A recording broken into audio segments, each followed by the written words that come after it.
Olympic, जिसे खेलों का महाकुंभ कहा जाता था, इसमें भाग लेने वाले प्रतियोगी सालों तक कड़ी मेहनत करते हैं। ओलंपिक में पदक जीतना हर खिलाड़ी का सपना होता है। ओलंपिक मेडल सिर्फ एक पदक ही नहीं होता, बल्कि इससे देश का सम्मान जुड़ा होता है। इसलिए सारे खिलाड़ी जी जान से ओलंपिक की तैयारी करते हैं। ओलंपिक की शुरुआत यूनान से हुई थी। यूनान में खिलाड़ियों की प्रतियोगिता करवाई जाती थी और जीतने पर उन्हें जैतून के फूलों का हार पहनाया जाता था। यह उस वक्त खेलों में सर्वश्रेष्ठ सम्मान का सूचक माना जाता था। सन 1896 एथेंस में आधुनिक ओलंपिक खेलों का जन्म हुआ और विजेताओं को चांदी और उपविजेता को तांबा का पदक दिया जाता था। पदक में देवताओं के पिता जेजस का चित्र बना रहता था। जेजस के सम्मान में ही खेल आयोजित किए जाते थे। खिलाड़ियों को सोने, चांदी और कांसे के पदक देने की शुरुआत 1904 में अमेरिका में तीसरे ओलंपिक से हुई, जहां खिलाड़ियों को सोने, चांदी और कांसे से बने पदक दिए गए। ग्रीक पौराणिक कथाओं के अनुसार स्वर्ण युग वो था जब पुरुष देवताओं के बीच में रहते थे। रजत युग वो था जब इंसान 100 साल तक जीवित रहता था और कांस्य युग को नायकों का युग माना जाता था। उसी आधार पर पदक दिए जाते थे।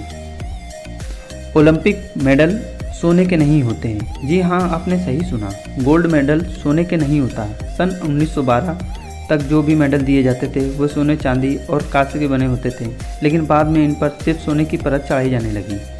ओलंपिक कमेटी के अनुसार गोल्ड मेडल में कम से कम 6 ग्राम सोना होना चाहिए।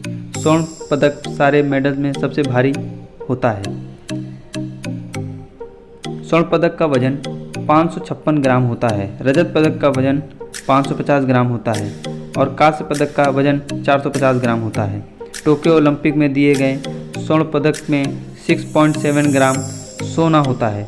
पदक में सोने के अलावा मुख्यतः चांदी और दूसरी अन्य धातु इस्तेमाल की जाती थी। टोक्यो ओलंपिक 2021 में दिए गए पदक बहुत ही विशिष्ट तरीके से बनाए गए थे। इसको बनाने के लिए 2017 से 2019 तक जनता के सारे पुराने मोबाइल फ़ोन और इलेक्ट्रॉनिक्स उपकरण एकत्रित किए गए। 80,000 टन इलेक्ट्रॉनिक कचरे से 30 किलोग्राम सोना, 3500 किलोग्राम चांदी और 2200 किलोग्राम कांस्य निकला गया। इन्हीं से 5000 पदक बनाए गए। क्यों मेडल को दांतों से काटते हैं खिलाड़ी? आपने देखा होगा कि खिलाड़ी पदक को दांतों से काटते हैं। इसके पीछे कोई अहम वजह नहीं होती।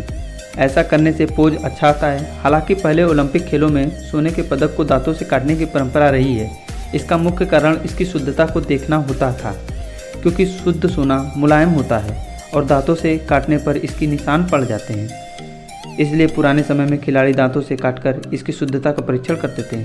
आपको यह जानकारी कैसे लगी? कृपया कमेंट बॉक्स में ज़रूर लिखें और चैनल को लाइक शेयर सब्सक्राइब जरूर करें।